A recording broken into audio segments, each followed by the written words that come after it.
Day 3 of BPL22 about to get underway. It's somewhat of a moving day. Used to be Thursday, but with the volume of matches that we have now, it is well and truly on Wednesday. And I am so excited for a massive day today on Ringside Live. Val Febo here with you. We do have a milestone this morning in this match between the Tweed Ospreys and the Gold Coast Hawks to start the day. It is game number 300 for one of the Mr. BPLs. It is Aaron T's 300 games.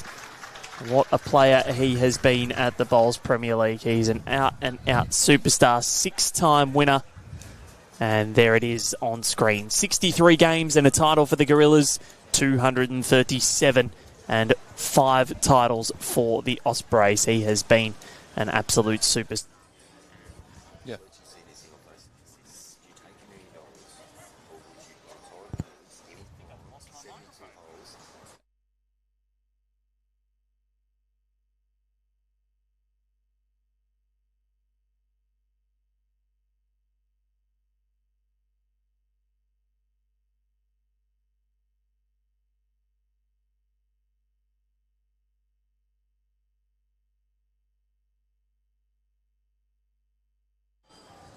Hopefully our audio is back. I'm not sure what's happened there. Might be on... I think we might have had different microphones. We've been swapped around. There we go. I think, yeah, Maddie went to... There we go. Yeah, no. We were on the wrong microphones, Maddie. We've swapped. Okay. Yeah. All right, there we go. Did you want me to do the intro? No, that's... All right, well, we've ironed out the cobwebs so far this morning. There we go. It's your fault, rookie. Yeah. Mark Thatcher came over to have a quick chat to Matty, and he's muted me. All right, so Matt Lucas, welcome to you. Yes, welcome. Sorry about that. No, you're right. I'm just pressing random buttons. Yeah, here. no, that's all right. No, I was wondering what happened because I was mid-sentence and all of a sudden things have gone awry. Connor Munnings, how are you? I'm great, thanks. The Val, I just got all the cables we have on the table here a bit crossed and picked up the wrong headset.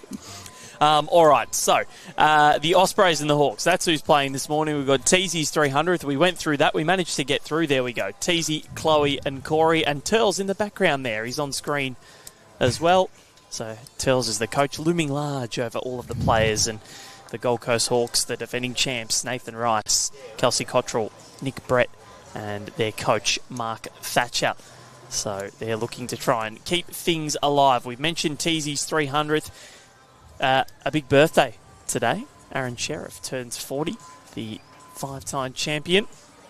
And I'm sure he'll be wanting to celebrate with a few big wins for the Moama Steamers, who sit on top of the BPL 22 table. 8-3.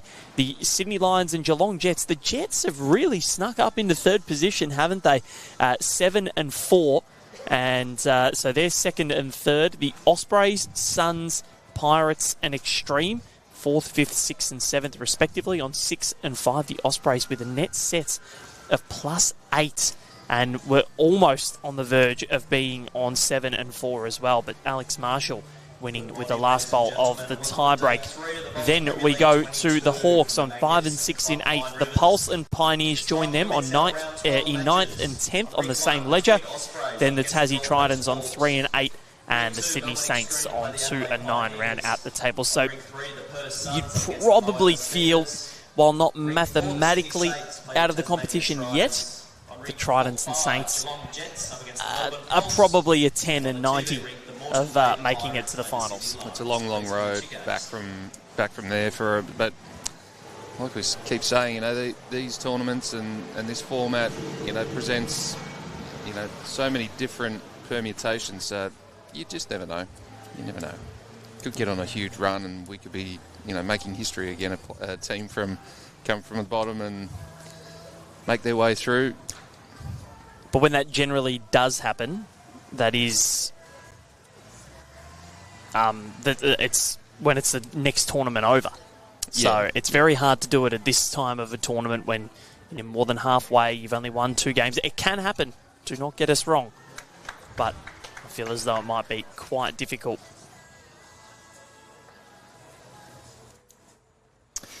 Corey Wedlock to lead us off for the Tweed Ospreys. So he's leading for Teasy, and Nathan Rice leading for Nick Brett. So they've made a couple of changes to their sort of lineup here, the Gold Coast Hawks. Was Lurch skipping for the majority of the first couple of days, and Nick Brett jumping in to that position. Kelsey Cottrell on the bench, Chloe Stewart on the bench for the Ospreys.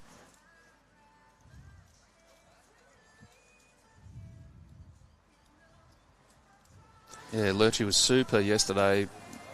I think I heard Plucker in the commentary saying, just how quickly he found his weight, and you look at his first bowl there as well. His jack eye, touch wide, but his bar doesn't drop. Lurchy, he always manages to play at a certain level, and it's usually good enough that he's sort of stock game. So he takes some beating, and it's potentially why they've made that change. If he's drawing so well, just get him away to a good start, and then let Nick and Kelsey put the finishing touches on. Perhaps you might even see Lurch sneak up to skip when Kelsey comes on. She might jump on as a lead. Pull that substitution. See Corey nailing it on the forehand. We did see yesterday a lot more players were starting to use that forehand going away from the clubhouse. Getting up this backhand, which was turning nicely on day one when it was blowing an absolute gale. About 38 degrees. Yeah, it was. They were brutal conditions. Then yesterday rained all day, so it was quite unbelievable in the end. Lurchy dropping in for second shot.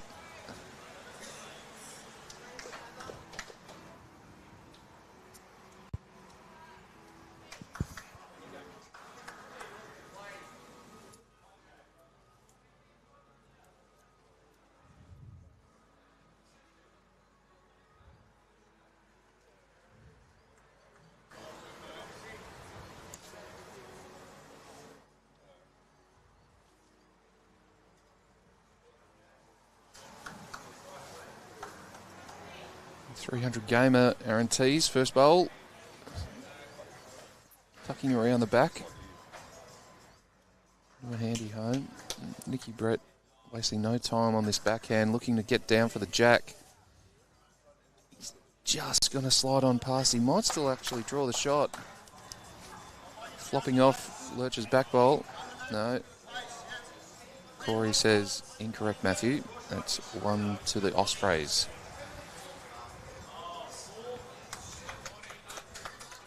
Teasy's got every right to reach here on the forehand, turning through Corey's front bowl, shot bowl. They were involved in a classic last night, the Ospreys. It was probably not a tie-break that you'd go back and watch each bowl of, but the first two sets were absolutely incredible between the Ospreys and the Pirates. It's one of the best night matches we've seen for quite a while. Yeah, the standard's been really, really, really good. The whole, basically every game we've streamed here, and that was insane. The game last night as well, and even our last live stream game here was a cracker as well. Well, yeah, wasn't sure if it was Gary Kelly or Max Verstappen the way he was driving. It was quite incredible.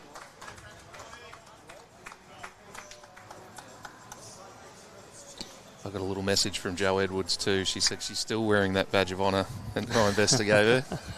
Still left a bit of a dint, I think, in the shin.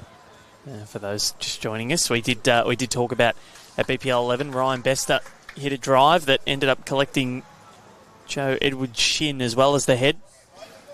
And hopefully it has all healed. But badge of honour, that's for sure. So first end about to conclude, and it is one to the Tweed Ospreys. So they get on the board to start proceedings. And it was a decent atmosphere last night, and we're hoping tonight, if you are in the Pine Rivers area, Brisbane, or even Gold Coast, please just get to Pine Rivers tonight, because it is going to be one of the telling nights for the sport of bowls as we make our push for the 2032 Olympics. Bowls for Brisbane 2032, Australia versus the rest of the world.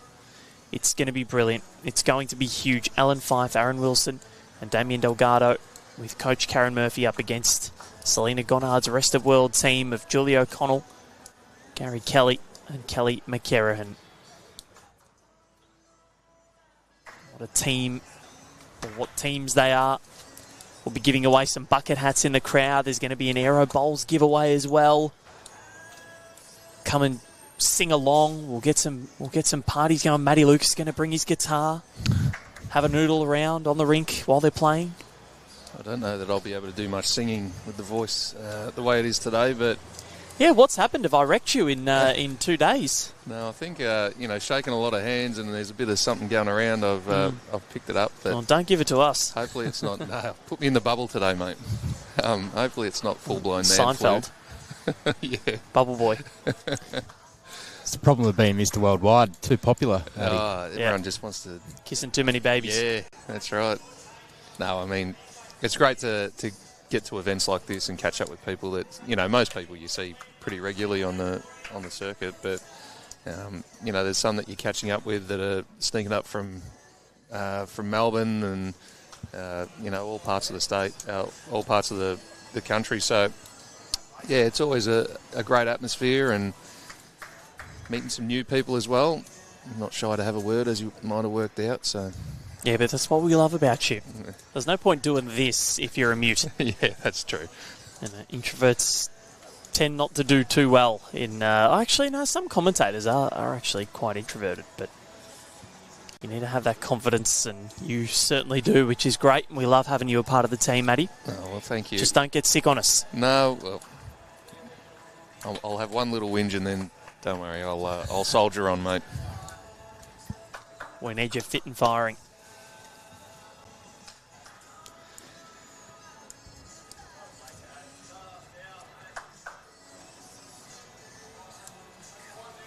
Yeah, good shot there from Nikki, promoting another bowl into the head. What I have noticed with the rain that we had yesterday, there was a little bit of a sort of a wet line at the back of the rink. And Connor, you went out there this morning and just had a little feel of the green to see what it sort of felt like. What did you notice? Yeah, just with the sun this morning, I noticed there was like some different shaded parts of the green and a bit of damp patches in the middle in some parts, especially on this rink one. I don't know if it's condensation or the rain's come in overnight, but yeah, it was just scattered throughout the green, not consistent really. So that will probably play a bit of havoc for the players. Yeah, definitely down the club end.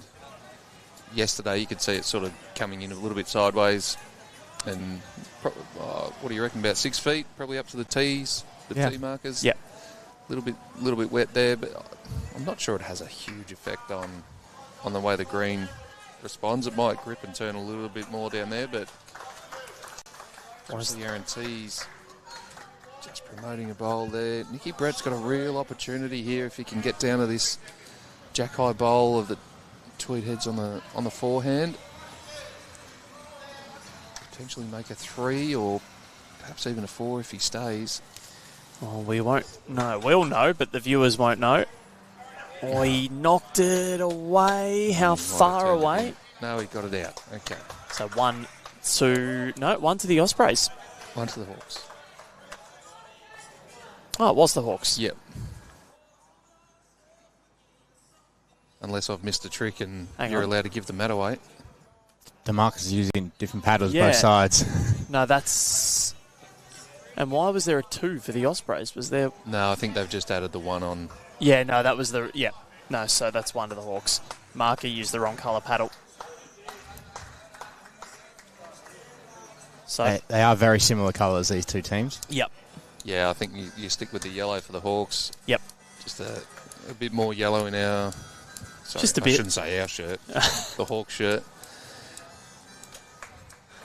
Now, for those who don't know, Matty does play at Club Helensvale, which is the franchise owner of the Gold Coast Hawks, the defending champs. Still riding the wave of BPL21. The Hawks won their second title as a franchise after BPL 7 BPL 17, Nathan Rice, Aaron Sheriff, Lindsay Clark. And then BPL 21 team, Kelsey Cottrell, Nathan Rice again, and Nick Brett.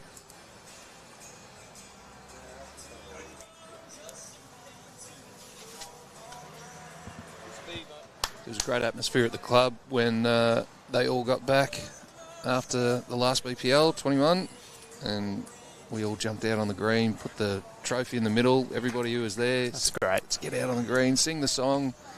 Yeah, it was a fantastic atmosphere and little celebration in the new clubhouse there. So very, very cool experience. And yeah, the guys were probably a little bit tired and weary after their own celebrations. It's a big week. I know they had a couple of places, or a place rented out for the families of the Junior BPL Challenge, which was awesome to see. Had a lot of fans there and family on that final Friday night. I think Levi Rice was in attendance as well, as he is now. It was Nathan Rice's daughter Mia, her birthday yesterday, turning 14. We all sang her happy birthday last night. Apparently she was very embarrassed and tried to cover her face. Very good. Yeah. My daughter's not quite old enough to be embarrassed by me yet, but I'm sure it's coming. How old is your she's 7. Okay, yeah. A couple more years. Yeah. There's the odd moment. Oh, Dad. But no, she's a little ripper. Clara and Laura at home. Oh, she'll be at school, I hope, by now. 7-year-olds can't wag, can they? No. No, she goes pretty good. Doesn't mind going to school. She's quite the social butterfly. Doesn't like missing out. So here is Nick Brett, the viral sensation. It's not often that bowls does go overly viral on social media, but Nick Brett, when he split a couple of bowls to hit a resting toucher in a gap that seemingly wasn't there, I think that was at Potters. It was quite incredible. Aaron T's huge. Got a nice little catch there from Corey's bowls.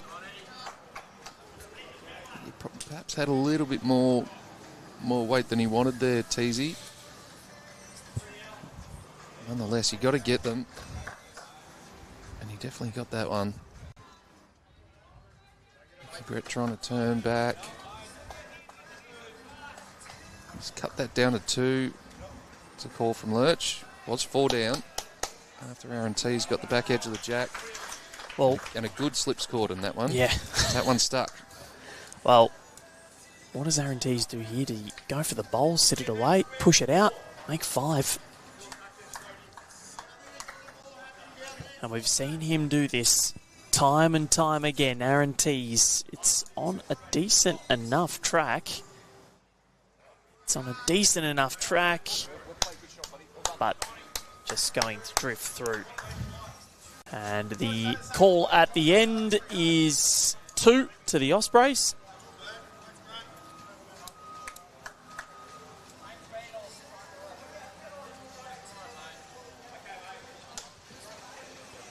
So 3 shots to 1 is the score in favour of Tweed. And we have a power play for the Gold Coast Hawks, which is double shots on offer for Mark Thatcher's franchise. And he'll be aiming to get things back. As you can see, that's where the rain has sort of come in.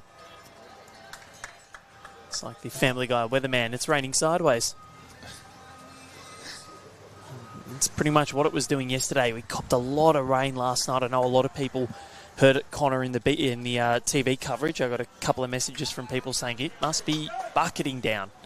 Yeah, it was quite torrential out there last night. We've experienced every season up here in Brisbane on the Monday or the Sunday. It was a storm, and then Monday blowing the gale and close to 40 degrees, and then yesterday torrential rain. But here, quite lovely today.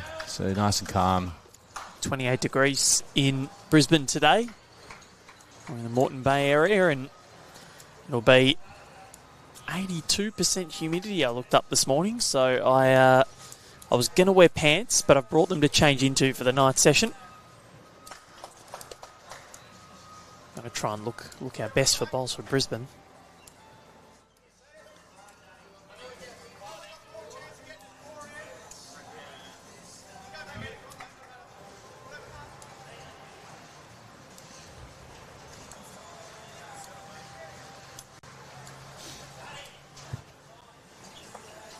Bit of weight from Corey Wedlock, who spills the jack right to the precipice of the rink, of the edge. And it remains in play, and Nick Carr almost trips over it. And see it there to the right of your screen. The red jack is what we're going to be playing to.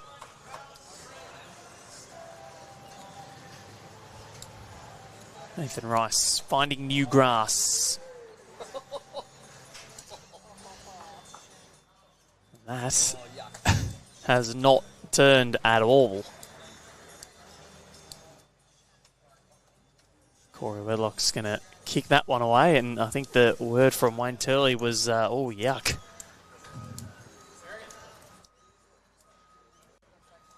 Just didn't move, did it? Yeah, sometimes that's just the way it is, you know, out on a uncharted bit of carpet. And I mean, Lurch, you have to put one out there. You have to trust that it's going to turn. But at least Nicky gets a look at that and knows that he probably can't get quite that wide at it.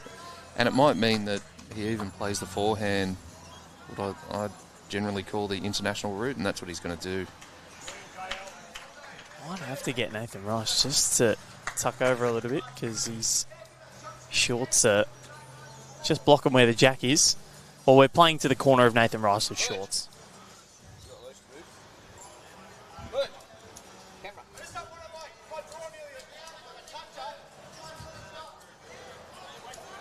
There we go. What a man he is. It's not too often he gets in the way either, Lurch. There's not much of him. Well, when you're playing to this sort of an angle, it's bound to happen. So at the moment, we're sitting at 2 to Tweed. Turl's just urging this bowl not to kill the jack. Rolls into the ditch.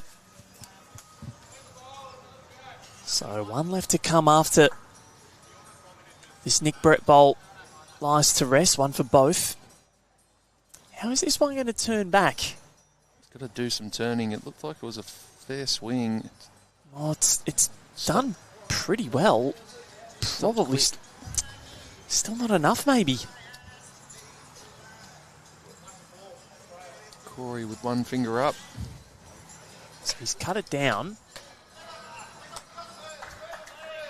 Aaron Tees. Teasy out there too wide. Oh, it's trying to... Oh, I reckon he's done enough. I don't think he has got back in. That's how close it is to the edge. Yeah, I think they're conceding it. And Teasy said, if I had to pick it, I'm calling it out. So we'll get the mirror and have a look at whether this is in or out. So the umpire has been called for this bowl. We might need the umpire to actually stay around, because the next bowl from Nick Brett might be in a similar scenario. Big thank you to all of our officials that do such a wonderful job.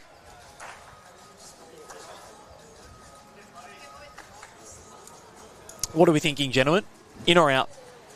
Right. It's a raffle from here, but, you know, when both the Tweed Heads boys say if they had to pick it, they'd say it was out. I know that. I think if the jack's in, it's out. not. It is out. Yep. All right, well. As she was thinking. Lucky I didn't give my opinion. We were getting some mixed signals then from the official. Keeping us on our toes. Yeah, I think the umpire was saying the jack's in. Yeah. Oh, the jack's in, the bowl's out, yeah. We knew that. So Nicky Brett What can the Englishman conjure up? Nathan Rice clapping this one in because it is the one, and you double that to 2 because it was a power play. 3 shots apiece with 1 into play, and it's a Tweed power play as well, so double shots on offer for the Ospreys in the final end of set number 1. So it's been an enthralling set so far. Yeah, that last four bowls from each team, you know, like when the jack gets out into that spot and you haven't, like even when you're rolling up in the rink, you're generally trying to find the centre line. You know, the jack's predominantly going to be on the centre line, especially with your leads. So you're not generally trying to really see what it's doing right out that far. So it's more like you feel like a bit of a guinea pig when you're the one throwing the first bowl towards it. And you could just see that, you know, it took three goes for Nicky to find the line on the forehand. Teasy pretty unlucky with his last attempt. Finish outside the line, or outside the rink. But I'm sure that'll go in the memory bank for the next time the jack's down there.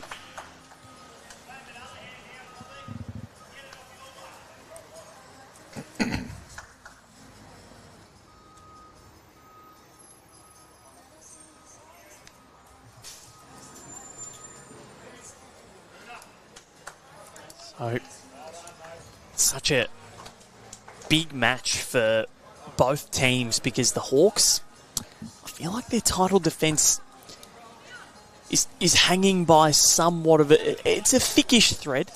It's not too thin, but it's hanging. They're at 5 and 6. They don't want to let this get to 5 and 7 because while yes, you can come back from that, you don't want to be chasing the pack at this time. You want to sort of be entrenched in it and close to the top 5. Other results still may go their way and they're not too far out of it, but you don't want to have to be chasing that ledger because 12 wins didn't necessarily mean that you were getting into the finals in February. We saw 2 teams on 12 and 10, Connor, in February miss out. The Lions and the Extreme. Yeah. You know, when you have a positive ledger and you miss out, it's quite cruel. Similar to the AFL this year. Don't want to bring up AFL when we're watching bowls, but with the Western Bulldogs, they had a pretty high win rate. 14, wasn't it? Yeah, missed the finals. But even Sydney were 12 and 11. So they had a positive ledger. And they consider that a poor season. I would have taken 12 wins instead of the 5 that we had. Yeah, Hawks with 15 finished 8th. Exactly. I reckon 16 wins sometimes gets you on the top of the ladder. Yeah, well, it has before. Yeah. It's incredible the season that it was. Aaron T's playing with a little bit of weight here. He's going to run through. And a couple more bowls to come from both skips. This set still well and truly in the balance. Final end of it. At the moment, it's the Hawks holding sway. Nick Brett is on a pretty decent track here. Can get a nice angle in there. Sort of tidies that up a little bit. Maybe get Teasy back on the draw on the backhand now, though.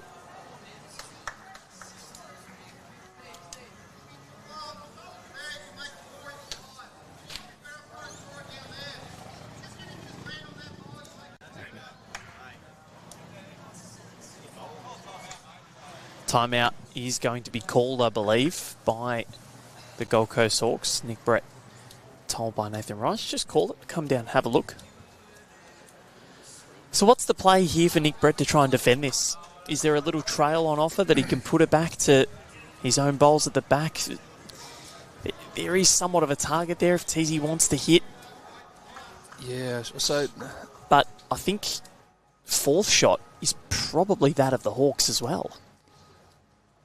It's an interesting one because I'm not sure, like you just saw Teasy's last bowl really sort of duck away, so he wasn't down a horrible line with it, and it just sort of gripped and turned, so you could see that he was sort of feeling like he was a bit hard done by on that track that he played, so maybe not got the confidence to go and draw this on the back end. He might look to play some weight and just reduce. Timeout called, so there's plenty of time for Teasy. Final bowl of this first set.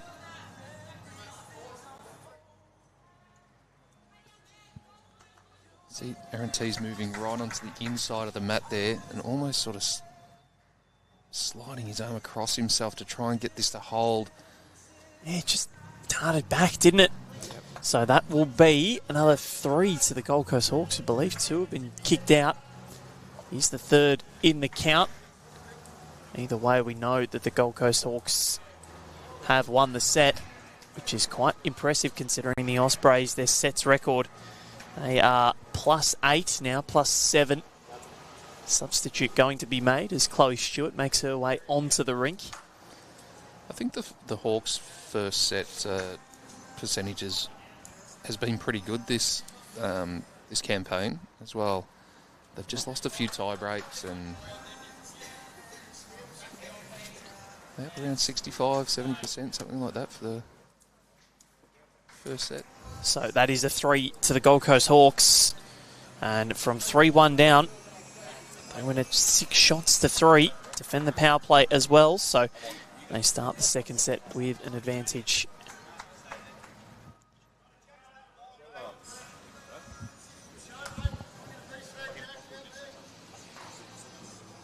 So Lurchie going to stay on for one end here, by the looks of things.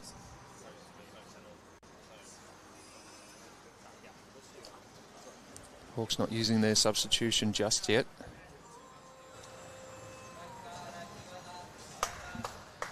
Foley comes on for the Ospreys and Corey meandering his way up the green to skip. So the set 1 win rank, the Ospreys are actually number 1, 8 from 11. Half a set ahead of the Perth Suns, who are 7.5 from 11. The Gold Coast Hawks currently sitting in, I can't even see where the Hawks are, down there. They are also number 3 with the Melbourne Pulse. So 7 from 11, make that 8 out of 12. So they've only lost 4 first sets. But then it comes down, you have a look at the tiebreak record. Hawks haven't won a tiebreak as of yet. They're 0 from 3. The Sydney Saints have only gone to 1 tiebreak. And that's why their net sets are so far down, because they've only won the 2 matches. I'm not sure that's... I reckon the Hawks might have won a tiebreak, 1 tiebreak yesterday. Not sure. We haven't called one, I don't think. No, we didn't call one. So, the Melbourne Extreme, however, they are a franchise notoriously poor at tiebreaks. It's just been part of their identity. And I hope they don't mind me saying that. But they're 4 from 5 and ranked number 1, which is quite impressive. And we'll go through some of the results from the other rinks going on at the moment. As this one from Nathan Rice lands quite well. So, the Extreme, well, they have taken the opening set over the Adelaide Pioneers quite convincingly. They're up 10-1 with an end to play. So 10-5 they won in the end. I think it was a Pioneers power play. Then the Steamers, they lead 5-3 after 4 against the Perth Suns. The Saints and Tridents, the Saints leading 6-1 after 4 in the first set. The Pulse have taken the first set over the Jets, 7 shots to 5. And the Pirates lead the Lions 11-3 after 4 in the first set. So there's a bit happening. Sydney Lions, they're in danger of being brought back to the pack. Well and truly. 5 and zip they were.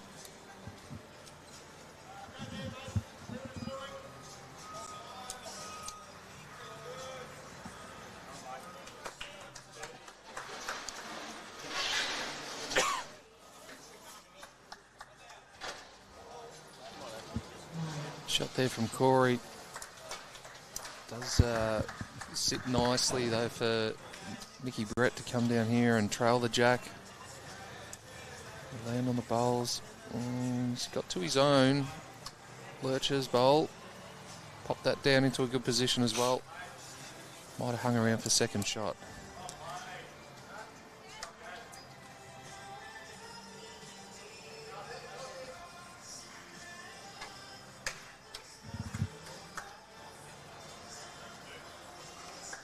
Another great shot from Corey Wedlock. I think this might be ears back.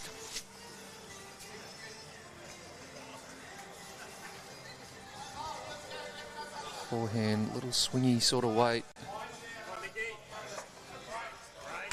Got all three bowls. What a shot that is.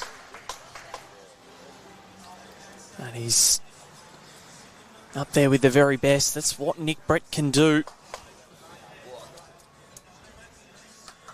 You never see Nick Brett go a full-blooded drive, do you? It's a very English kind of a Yeah. swingy type weight. He's good with it though, so you're better off being in control of what you're doing than sort of losing your shape and just swinging as hard as you can at it.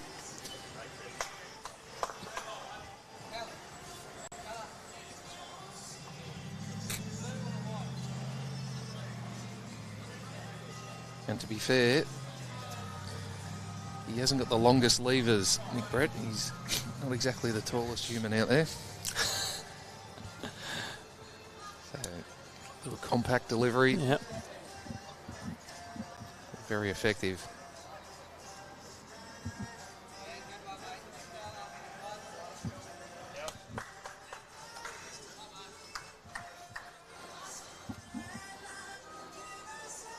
It's 1 to the Gold Coast Hawks. Start the second set. Well, this would be, and if the results sort of stay the way that they are at the moment, it would really, it would create a sort of a beaver type logjam, that something that only one of those little creatures could have built.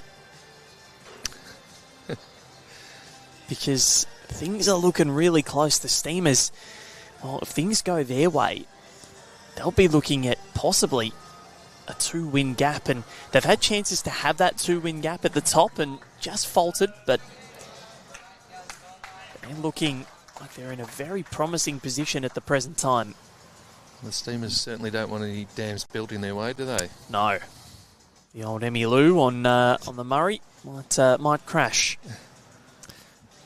Just over halfway through the round robin, who are your surprise packets at the moment, judging on the ladder? I know you talked about that log jam, but yeah, it's a good question. I think in terms of a positivity, I think it's got to be the Perth Suns.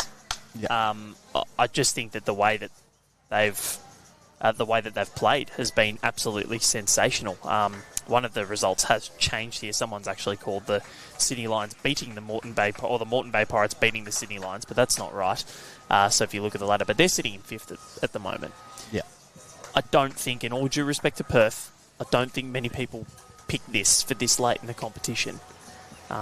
They just because of weight of numbers in terms of where they've finished over the last few events, but fair play to them. They've been brilliant, and I think that's on the back of having Christina Van Nierop skipping in the opening set.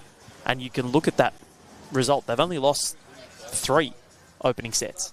Yeah, and the inclusion of Ben Leggett on debut. He's been sensational, especially when we've seen him on a live rink. Well, what about you, Connor? What's the pick for you, and who's been that team that's really been the number one or the surprise for you? Well, it surprised me. I'm going to go opposite directions to Sydney Saints. I thought they'd be right up there, but at the moment, just the 2 wins, sitting on the bottom of the ladder, I thought they'd be up there in that log jam, fighting it out for that top 5.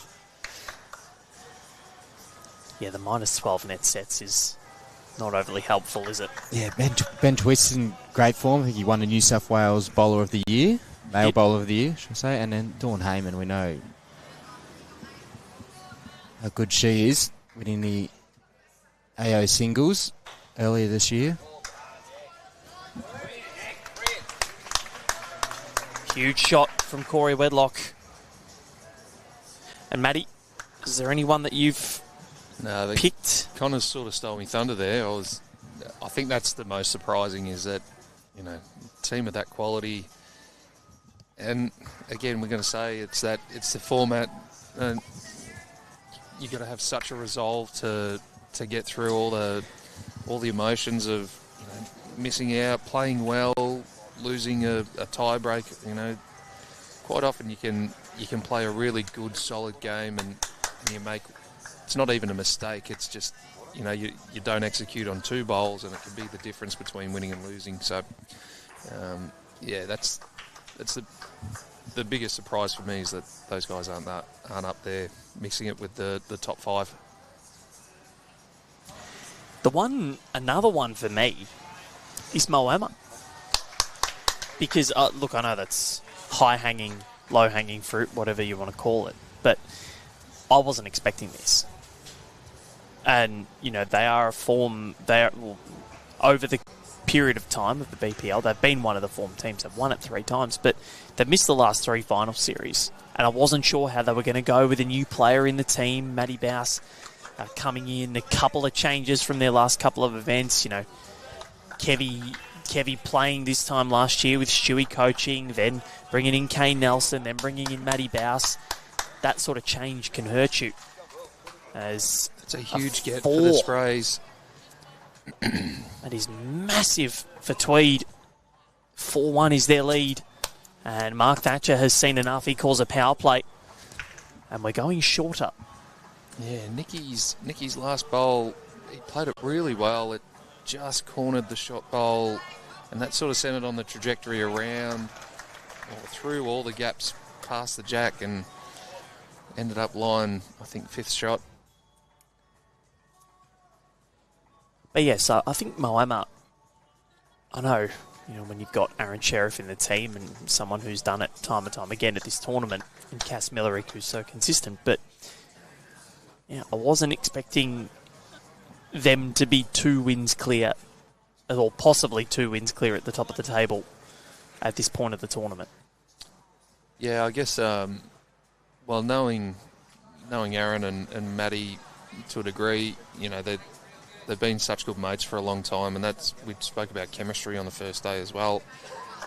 Vitally important that you've got total confidence and an understanding between skip and lead, and they played so much bowls together and spent so much time together that they just respect each other's calls straight away, and they know what each other wants to play.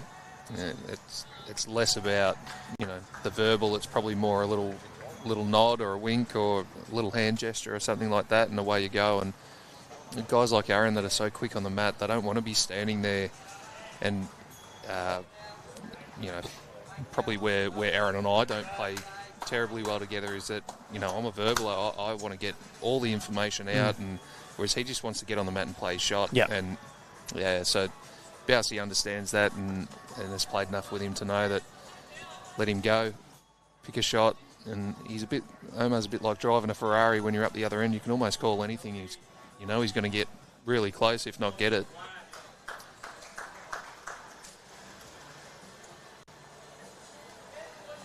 Well, they're certainly gelling, and a lot of people mention the fact that how close they were and how good their relationship is, as you just alluded to, and that's showing. They sit 8-3 after 11 rounds.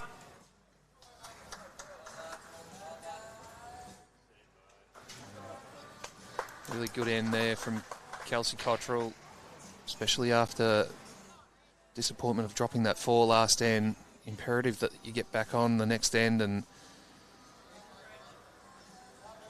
giving them an opportunity to make an inroad back into this set.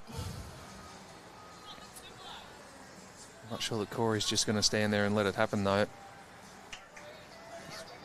First bowl at this head, he's got the jack up the line, makes it 2 in the blink of an eye.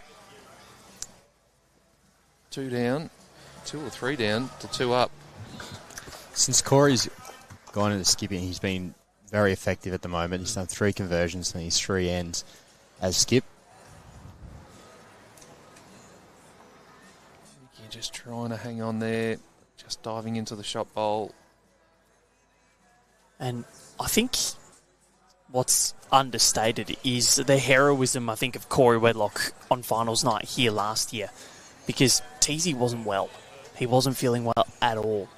Corey comes in and plays some mightily telling deliveries. That there was that end against the Sydney Saints. They were getting pummeled. They won 3 ends across the 10 sets, but 2 of those 3 were power plays, and one of those was a big 5 that sent the Ospreys into the grand final.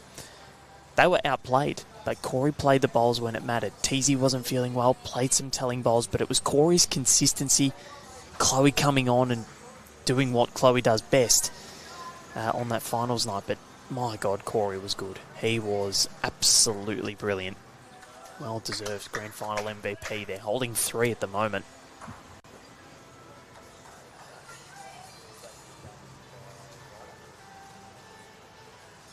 Or is it just the 2? Marco, I thought they had 3 paddles up.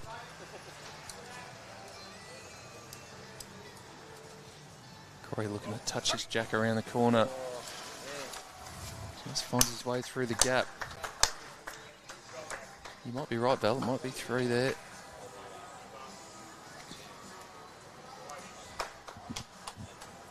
After this end, there's been a good question posed to us on YouTube, and we'll get your answer to that, Mr. Worldwide. This is a huge bowl for the set now. 3 attempts at this kind of shot. You back him in with the 3rd. It's fairly close with the other 2. Kels. Got to get down a bit. Oh, wow. I think it's still gone too far. It has. Did. So that is, well, he's cut it down, importantly, but they're now down by 4 and they've used their power play, so it's danger signs for the Gold Coast Hawks as we look headed for a tie-break. Power play called by Wayne Turley. Double shots on offer for Tweed, end 4, set 2. They could put this set to bed with this end right now, especially if they score a multiple. Now, question from Dan. Good observation about Omar liking quick info.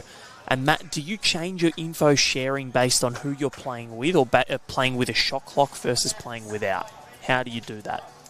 Yeah, well, you got to try and adapt and understand who you're playing with. That's a great question. And I think, yeah, certainly playing with guys like Nathan Rice and Aaron Sheriff, like, you have to understand, and you've probably got to have a bit of a conversation.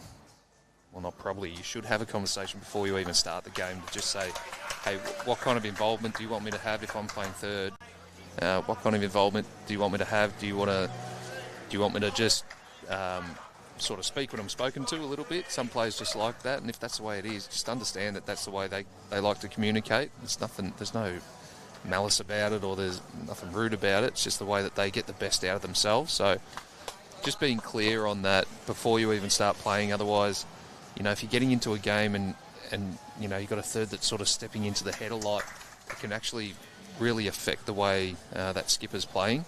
And at the end of the day, they've got the last 2 bowls. You want them in the best spot possible to be impacting the head. So communication is key, particularly before the game, to all be on the same page. You know, not getting upset at the fact that, you know, some guys just like to get on the mat and play on instinct a little bit more than others. Whereas, like I said myself, I'm a lot more considered than some of those quick players, and like I like to sort of verbalise things. It helps me affirm that I'm playing the right shot, or it helps me affirm that that's what I want to achieve. So I'll certainly take a little bit more time, and even the pace of that, sometimes that can frustrate your opposition as well, as long as you're not, you know, taking advantage of the situation and overdoing it. You play your game at your speed, and they'll play theirs at their own speed, you know. So yeah, you've got to be adaptable, I guess, in the end.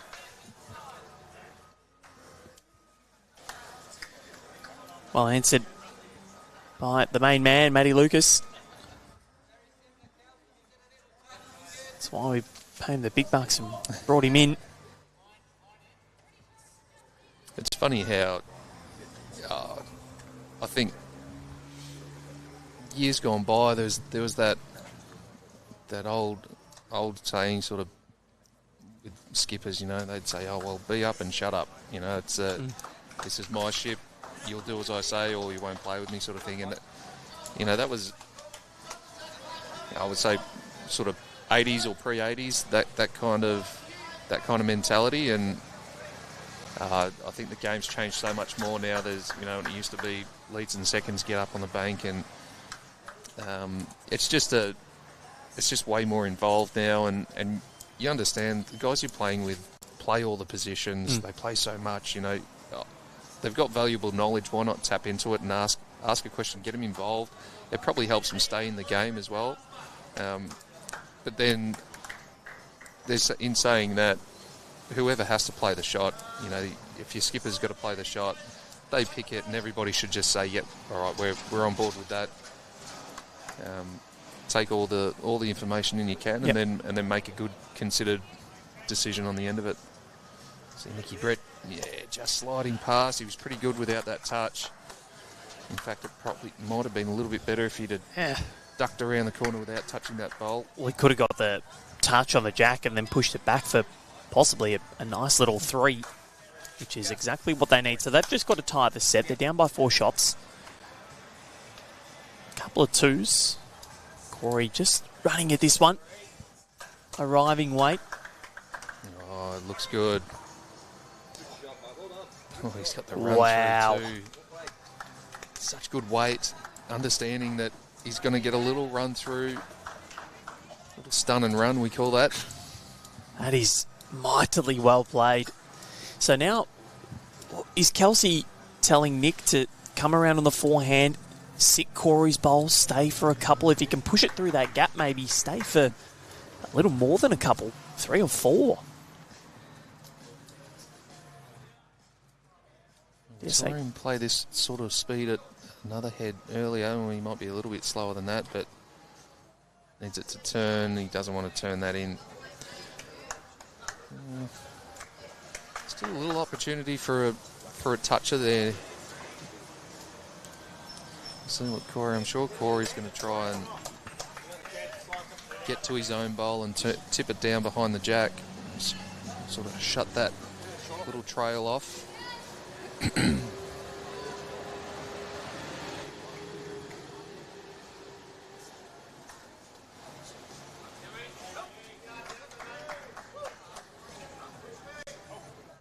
Osprey's probably happy to drop a 1 here. Corey asking this to hold. Just slides under the shot bowl. Well, 1 bowl to come for the man, Nicky Brett. This isn't quite Potter's, but he needs to touch the jack. Around the corner, he can make a 4.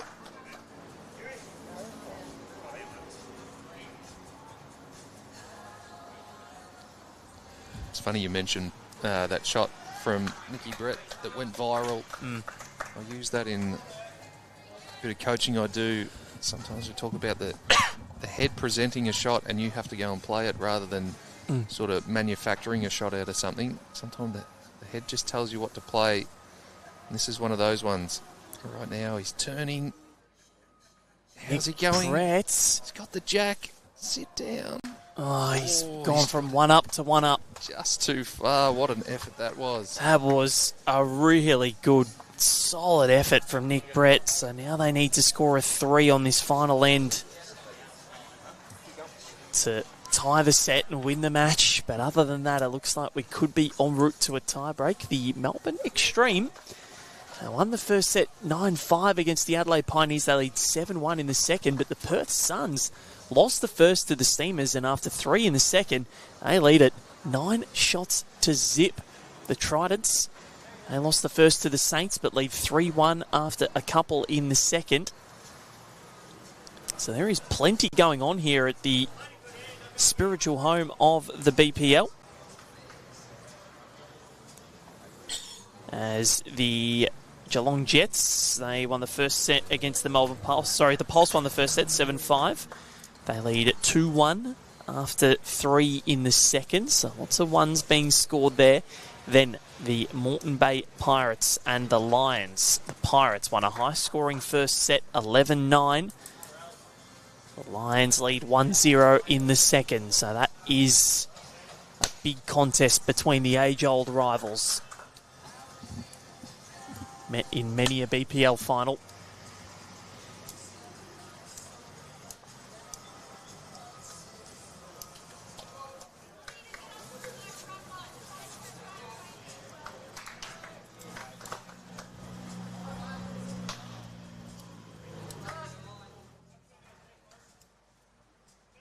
Elsie just coming up a bit shy with that one. It's a good move by rookie. I saw sort of Nicky motion to the bench about what length they wanted to go to here.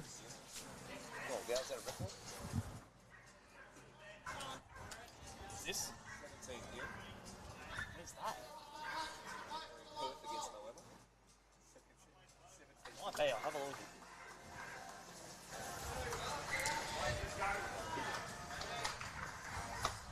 Yeah, we all know Corey loves his short ends, so generally if you need a number, going and making a big change can sometimes be the best opportunity to catch your opposition out. Kelsey chasing this one. Just coming up shy again, but it's another bowl around it. A couple of seconds there for the Hawks.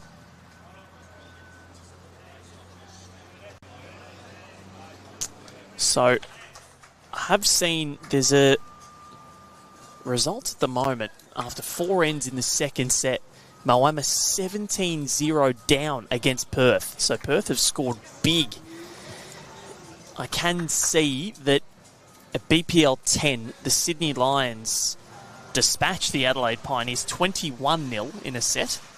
That was at BPL 10. But this would be the second biggest win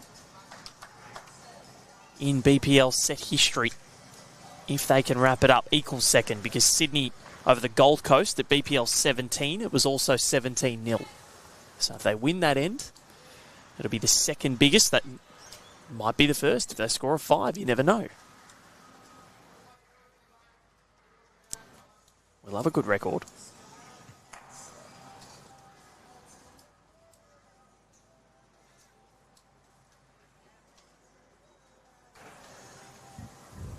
So, 3 needed for the Gold Coast Hawks to win this match in straight sets if they can. But the Ospreys look like we are heading towards a tiebreaker. There's 1 needed at the moment. One of the 3. Nick Brett, if he can sit that ball away, if he can get to it. He's not going for it. He's actually having a run at it to try and... No, he is going for it. Absolutely remove it and then get back on the draw. I actually don't mind that. I like that play. It's a hard bowl to get to on the nice sort of land and stay kind of weight. So just rip it out and get back on the draw. I like that. Corey, one of the best exponents of weight control. Can he get in? I reckon he might have done enough to get in and affect that count and that Gold Coast bowl to the left. I think that's closer, that Tweed bowl. Nominated the kill here.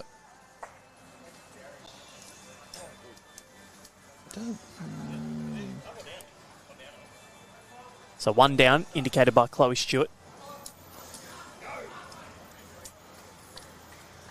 And the Melbourne Extreme, they are going to beat the Adelaide Pioneers. Power plays have been used and they lead at 10-1 after 4 in the second set. So the Extreme are going to continue on their merry way. The Pioneers might be in a little spot of bother. They are going to be 5-7. The Extreme needed a straight sets win. They're going to be 7-5 after 12 rounds. It's 1 to the Gold Coast Hawks. We are off to a tiebreak, ladies and gentlemen. Get excited. No idea who is going to win this. I've got some disappointing news for you, Val. I think the Moamas team has picked up a 1 at last end. It's not because I'm biased. It's because I want to see some records. Yes. But it's still the equal third biggest set win in history at the Bowls Premier League. We've got a 21-0, 17-0, and then a 16-shot deficit. So, T to T. Oh, we're not seeing the Jack in the Pit, Turls. What are you doing? Looks at me and he says, nope. Trying to use my heavy influence. Chloe Stewart to start proceedings. Everyone back onto the ring for 2 bowl triples.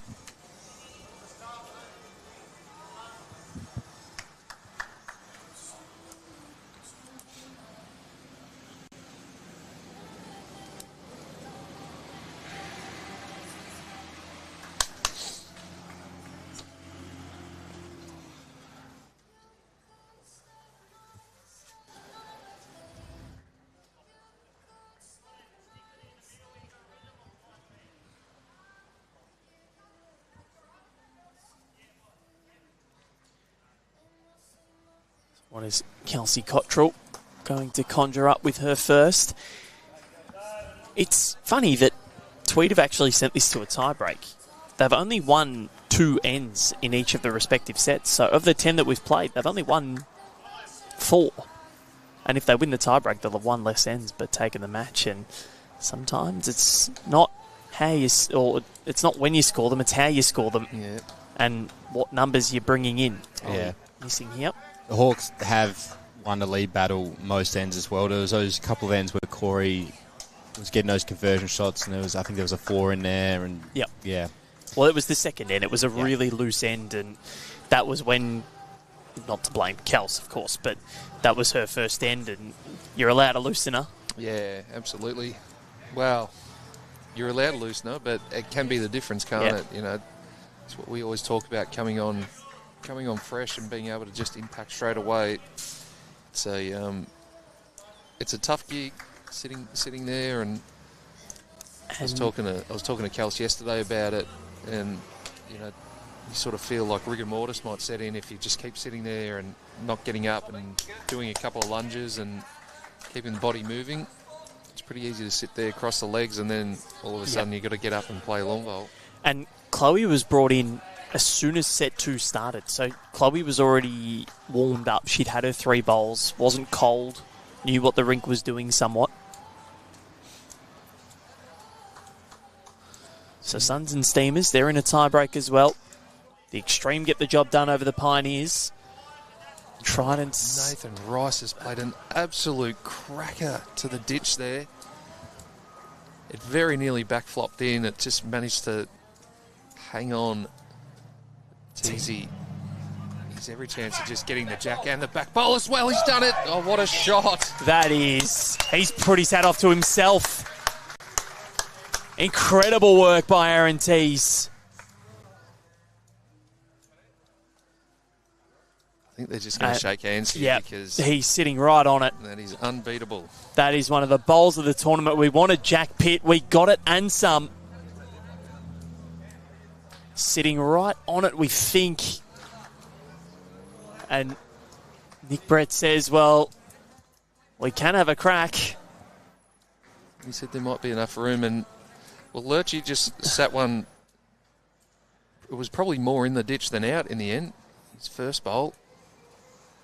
If you can replicate that and stick it right on the front of the jack, you might be a sneaky chance to still draw this. That is the shot of the tournament so far. Saw him last night. He was millimetre perfect with an adding bowl that made all the difference. That was incredible. Just overcooked that one. A wry smile from Nick Brett. So about, what are they saying, maybe about 10 centimetres to play with? Yeah, maybe that might be even. That might be being kind. Yeah. Quite incredible. Aaron Tease, there's a reason why he's one of the most successful players at this tournament, the most successful in terms of titles won. He's won 6. And it's because of bowls like that.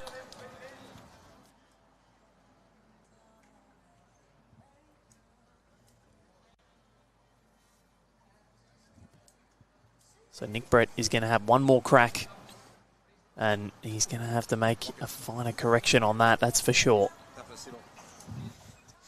Got nothing to sit on. Corey's just putting things in the way. That is the definition of a blocker. And they're shaking hands. Let's see what this bowl does. They're just going to wait for it to come through the motions, and it's not going to do anything. That is the... Well, I think it was deserving that Teesy's shot was the winner in the end, because that was as good as you will see. He got everything he wanted. He was right on the money with the jack. He took out the back bowl of Lurch and Aaron Tees. What a superstar. Let's have a look at one the more replay. look at it. Yeah, we have to. We just have to. Corey liked it. Took it in. Back bowl gone. And he sits right on top of it. Chloe Stewart's happy as well. She walks past us with a big smile on her face. You see, even after he got the jack in the ditch, landed on Lurch's bowl, it actually helped him get closer to the jack in the ditch as well. He sort of almost got the inside half of Lurch's bowl. Chloe said that Aaron Wilson did it to them the other day as well. Disco played a bomb. She's very happy. They've got one back. And that is a brilliant way to end the first session of the morning. How good. We love the BPL. What a tournament this is. And the Ospreys, well, they won less ends in the match, but they won it all together.